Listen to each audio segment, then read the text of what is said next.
श्री महाप्रज्ञ गुरवे नमः।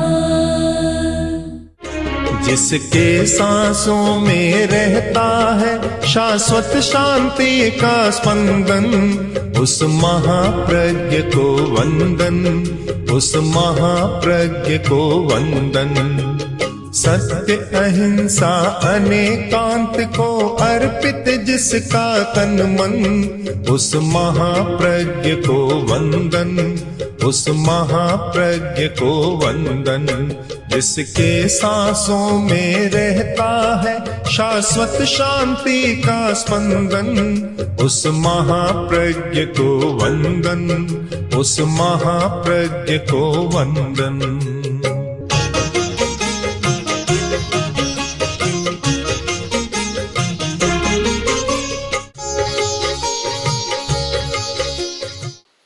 एक बहुत चिरंतन प्रश्न मनुष्य के सामने रहा और समय समय पर प्रश्न पूछा जाता रहा कि भाग्य को बदला जा सकता है या नहीं। कुछ लोग ऐसा मानते हैं जो भाग्य में लिखा है वही होगा। इस प्रश्न पर काफी चिंतन, दार्शनिक चिंतन हुआ तो बहुत प्रखर चिंतन में से निकला कि जैसा है वैसा नहीं, भाग्य को बदला जा सकता है। आदमी अपने भाग्य को बदल सकता है। उसका साधन है अप्रमाद, जागरूकता, अप्रमाद। यदि अप्रमाद है, जागरूकता है, तो आदमी भाग्य को बदल सकता है, और प्रमाद है तो भाग्य को बदल नहीं सकता। बहुत नींद, बहुत आलस्य और नशा, ये सब प्रमाद, नशा है स्वयं ही। नशे में आदमी को सच्चाई का पता नहीं चलता। दो दोस्त थे, एक बोला कि लो, मैंने तुम्हें 100 रुपये दिए थे, आज वापस करो। वह बोला कब दिए थे? तुमने कब दिए थे? मुझे याद नहीं है। कब दिए थे? क्या फलां दिन दिए थे? क्या मुझे याद नहीं है। तब बोला याद कैसे रहे, उस समय तुम नशे में थे, पिया हुआ था, तुम्हारा शराब पी हुई थी, नशे में थे, तब पता कैसे चले। उसने कहा ठीक है, मैं सोचूंगा, ध्यान दूंगा। दूसरे दिन फिर मिले और बोले लाओ 100 रुपये। कि तुम्हें पता नहीं मैंने 100 रुपये तुम्हें दे दिए थे। अरे कब दिए? कि मैंने दिए थे पर तुम पिए हुए थे, नशे में थे, तुम्हें पता ही नहीं चला। एक कहता है मैंने 100 दिए, तुम्हें नशे में पता नहीं चला। दूसरा कहता है मैंने लौटा दिए, तुम नशे में थे, पता नहीं चला। तो भला जो नशे में होता है उसे बड़ी सच्चाइयों का पता तो कैसे चल सकता है? जब लेन देन की सामान्य बात का भी पता नहीं चलता तो बड़ी सच्चाई का पता चले, हम कल्पना भी नहीं कर सकते, चल भी नहीं सकता।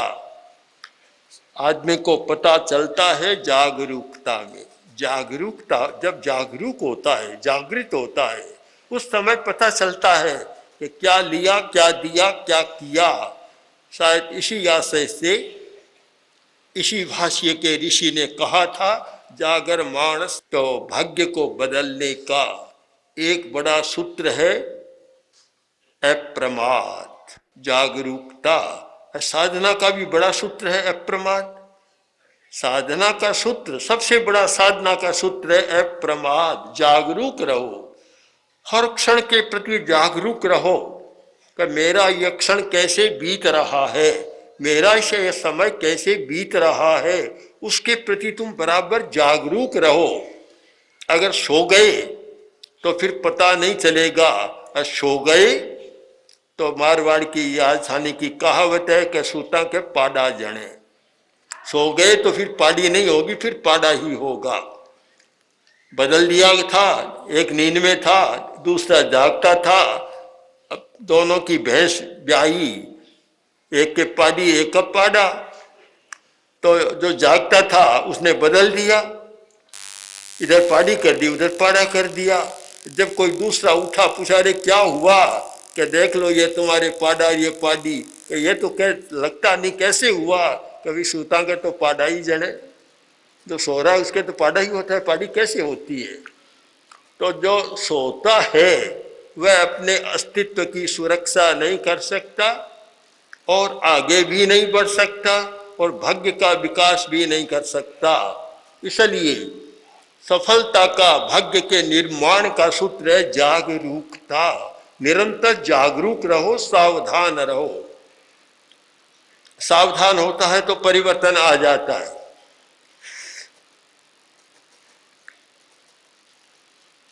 एक कोई ज्योतिषी था, उसका इस बात में बहुत सिद्धांत, पक्का सिद्धांत और विश्वास भी था, उद्यमे नहीं सिद्ध्यन्ति कार्याणि न मनोरथई। कार्य सिद्ध कैसे होगा, उद्यम के द्वारा कार्य सिद्ध होगा, केवल मनोरथ से, मन के लड्डू खाने से कार्य सिद्ध नहीं होगा, वह उद्यम के द्वारा सिद्ध होगा। उद्यम में बहुत विश्वास था। दूसरा ज्योतिषी, दोनों मित्र थे, उसने कहा कि मैं तुम्हारी बात को नहीं मानता, जो जैसा ग्रह का योग है लिखा है वैसा ही होगा, उद्यम के द्वारा परिवर्तन नहीं होगा, भाग्य नहीं बदलेगा। अब दोनों में विवाद था, तो दोनों बैठे और जो दूसरा ज्योतिषी था, जो भाग्यवादी था, वह बोला कि लाओ तुम्हारे बेटे की जन्म कुंडली लाओ। जन्म कुंडली मंगाई, वह ले गया और दोनों बैठे देखना शुरू किया। तो देखते ही दोनों के ध्यान में आ गया और वह बोला देखो तुम्हारे बेटे की जन्म कुंडली में योग है कि 20वें वर्ष में यह चोरी के अपराध में पकड़ा जाएगा। अब जहां ज्योतिष का प्रश्न था, दोनों एक मत थे। उसने कहा तुम्हारी बात ठीक है, बिल्कुल ये योग है, पर देखो मैं इस योग को बदल दूंगा। कि तुम बदल नहीं सकते। वो बोला मैं बदल दूंगा, तुम देखना। दूसरा ज्योतिषी चला गया और जो मूल था भाग्यवादी नहीं, जो पुरुषार्थवादी था, पुरुषार्थ में उद्यम में विश्वास था, जो ये मानता था कि पुरुषार्थ के द्वारा, उद्यम के द्वारा भाग्य को बदला जा सकता है, उसने अपने बेटे को बुलाया, बुलाकर कहा बेटा आज से तुम धर्मशास्त्र को पढ़ना शुरू करो। और वह धर्मशास्त्र जिसमें नैतिक मूल्यों का अधिक विकास का प्रसंग हो, जहाँ नैतिकता की बात हो, वह धर्मशास्त्र पढ़ो। यानी वह धर्मशास्त्र पढ़ो जिसमें महाव्रतों का, व्रतों का विधान हो, क्या हिंसा नहीं करना, चोरी नहीं करना, आदि आदि, वह धर्मशास्त्र तुम पढ़ो और खूब गहराई से पढ़ो। बेटे ने पिता की बात को स्वीकार कर लिया और पढ़ने लगा। एक सप्ताह यानी 7 वर्ष तक, वर्ष सप्ताह 7 वर्ष तक उसने गहरा अध्ययन किया। किंतु इस बात को भी हम न भूलें कि ग्रह का योग भी जब आता है तो अपना काम तो शुरू करता है। अब बदल दे अलग बात है, कार्य तो शुरू होता है और थोड़ा बहुत चमत्कार भी दिखलाता है। वह अगर सावधान न हो तो पूरा दबा देता है, असावधान हो तो उसे बदल भी देता है। दोनों बातें हैं। तो उसने पढ़ा और 20वां वर्ष आया, संगत ऐसी हो गई, मित्रता ऐसी हो गई कि वे अच्छे आदमी नहीं थे। और यह संगत का तो बहुत बड़ा प्रभाव है, किसके साथ रहता है, बड़ा प्रभाव है इसका। तुम किसके साथ रहते हो, सबसे बड़ा प्रश्न है। उत्तराध्ययन सूत्र में यह बतलाया कि जो मुनि है साधना करना चाहता है उसे चुनाव करना चाहिए। गुणा हियं वा गुणवो समं वा, मेरा सहायक कौन होगा? सहायक, क्योंकि सहायक जरूरी है। तो सहाय मिच्छे निउणत्थ बुद्धिम, किसको चुने? कि जिसकी बुद्धि बड़ी कुशल है, निपुण है, ऐसे मुनि को सहायक चुने। एक मुनि के लिए विधान कि एक मुनि दूसरे मुनि को सहायक चुने, पर उसको चुने जिसकी बुद्धि निपुण है, कुशल है, सूक्ष्मदर्शी है, सूक्ष्मता में जाने वाली है, ऐसे को सहायक चुने। और सहायक किसको चुने? कि गुणा हियं वा, जो गुणों में आपसे ज्यादा, अपने से ज्यादा समर्थ व्यक्ति हो, अधिक गुणवान हो, उसको सहायक चुने। अथवा गुणवो समं वा, गुणों में अपने समान स्तर का हो, उसको भी सहायक चुन सकता है। सहायक का बड़ा अंतर होता है कि सहायक कैसा है।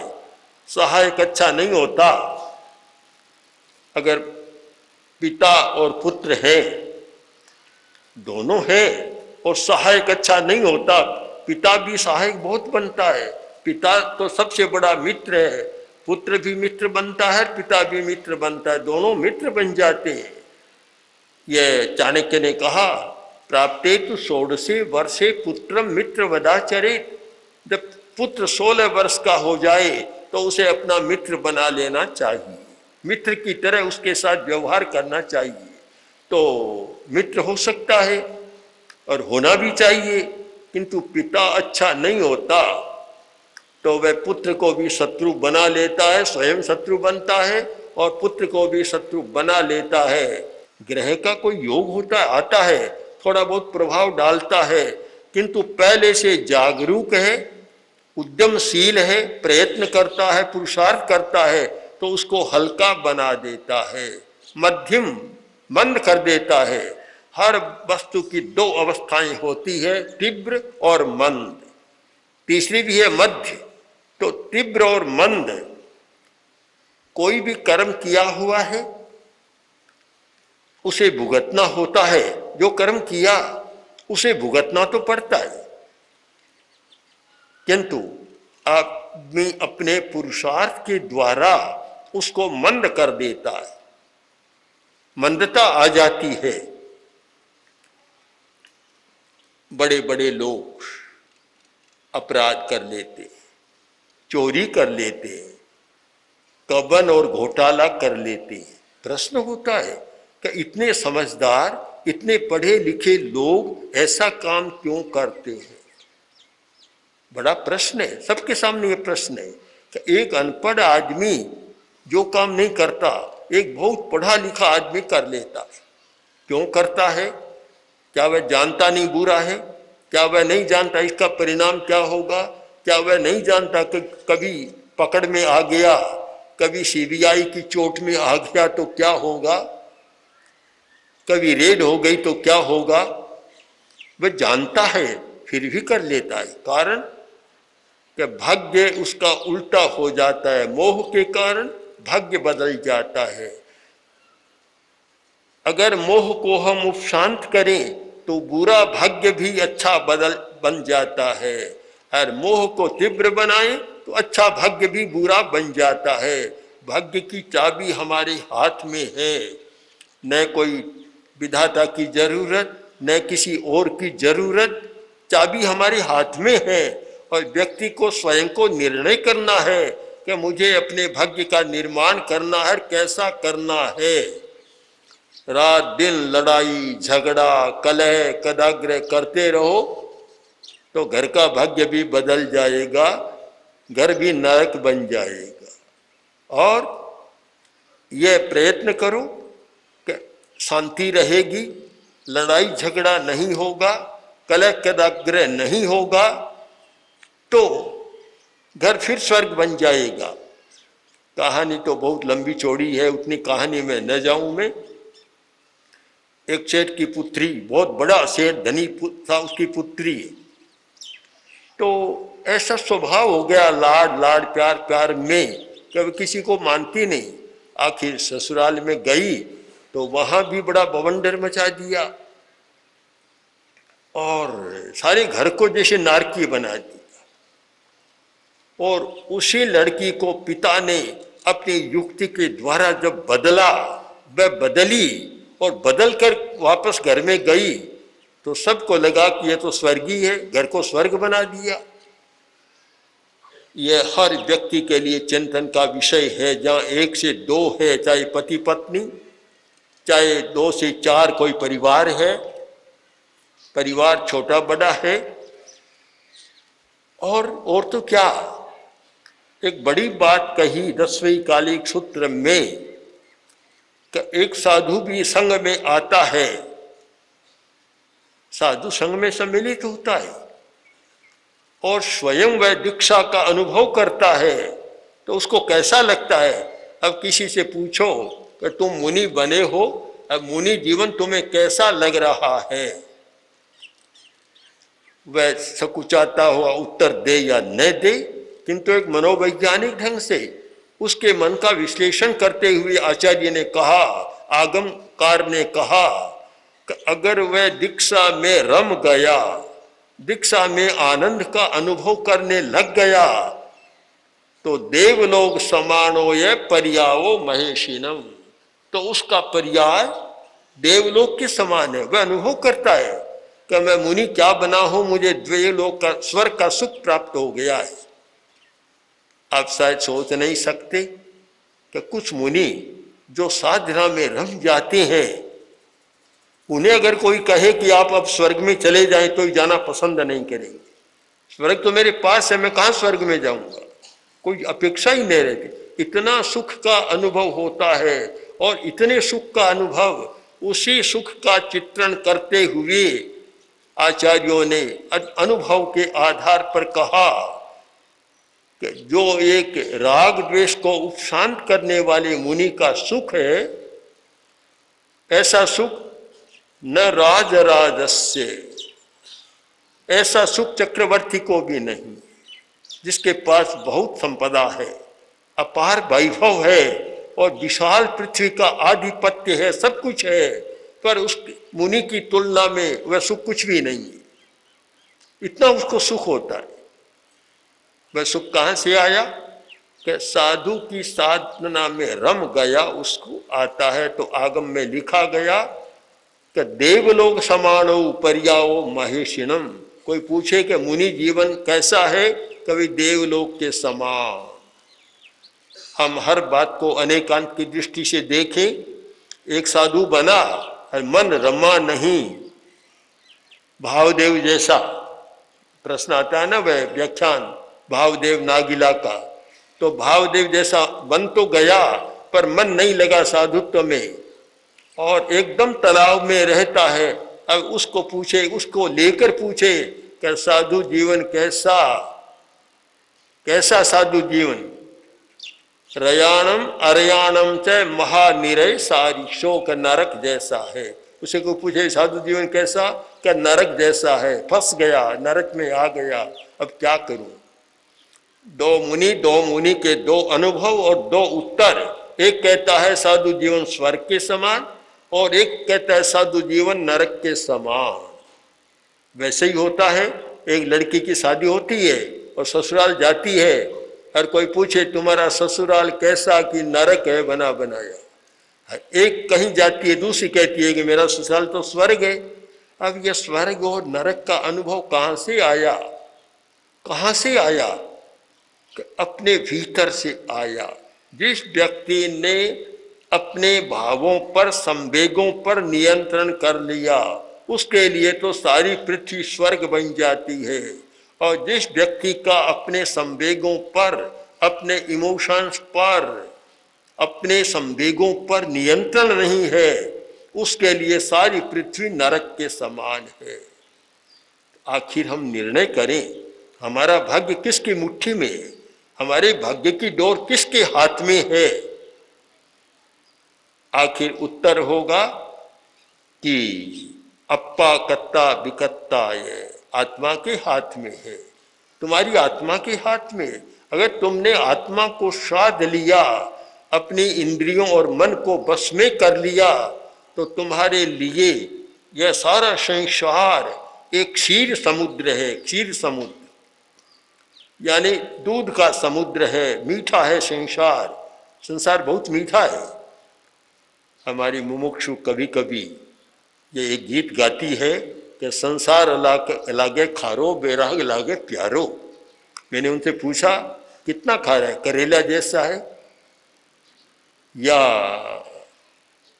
और किसी खारी वस्तु जैसा है, लौकी, खारी लौकी जैसा है, कैसा खारा है?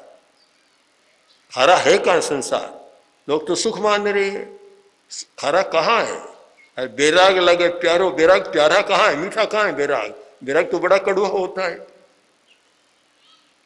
पर सापेक्ष बात है कि जिस व्यक्ति का मन आत्मा में लीन हो गया उसे संसार कड़वा लगता है, सारे भोग फीके लगते हैं, कड़वे लगते हैं। जिसका मन पदार्थ में रमा हुआ है उसे तो पदार्थ ही प्यारा लगता है, संसार प्यारा लगता है और बेराग खारा लगता है।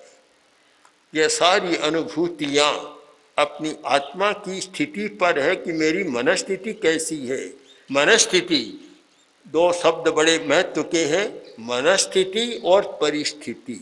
हम लोग सारा निर्णय करते हैं परिस्थिति के आधार पर, और एक पूरा बात चल पड़ा परिस्थितिवाद, एनवायरमेंट, कैसा वातावरण है, कैसा पर्यावरण है, इस पर सारा चल पड़ा। किंतु वहाँ मनस्थिति को हम बुला देते हैं। कोई परिस्थिति पर किया गया निर्णय सही नहीं होता जब तक परिस्थिति और मनस्थिति दोनों को मिलाकर हम कोई निर्णय नहीं करते, तब तक सही निर्णय नहीं होता। हमारी मनस्थिति कैसी है, अगर हम मनस्थिति को ध्यान में रखकर और फिर परिस्थिति पर विचार करें, निर्णय करें, तो सम्यक निर्णय हो सकता है।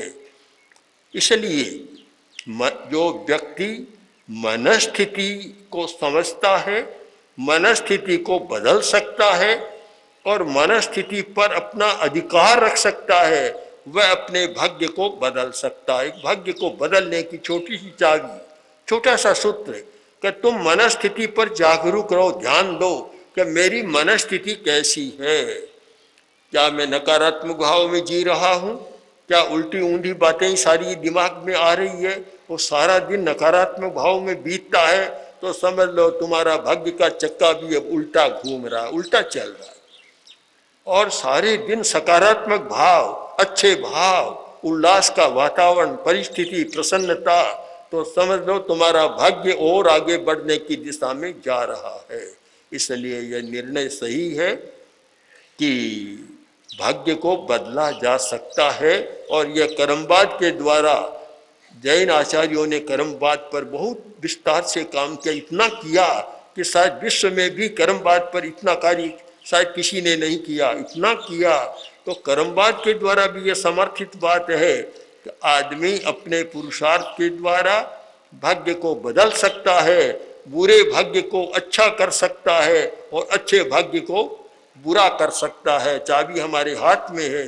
इसलिए हम थोड़ा इसको समझकर और अपने भाग्य को अच्छा बनाने की दिशा में प्रस्थान करें तो सचमुच हमें अलौकिक सुख प्राप्त हो सकता है। ओम आर्हम्। ओम श्री महाप्रज्ञ गुरवे नमः। ओम श्री महाप्रज्ञ गुरवे नमः। ओम श्री महाप्रज्ञ गुरवे नमः। ओम श्री महाप्रज्ञ गुरवे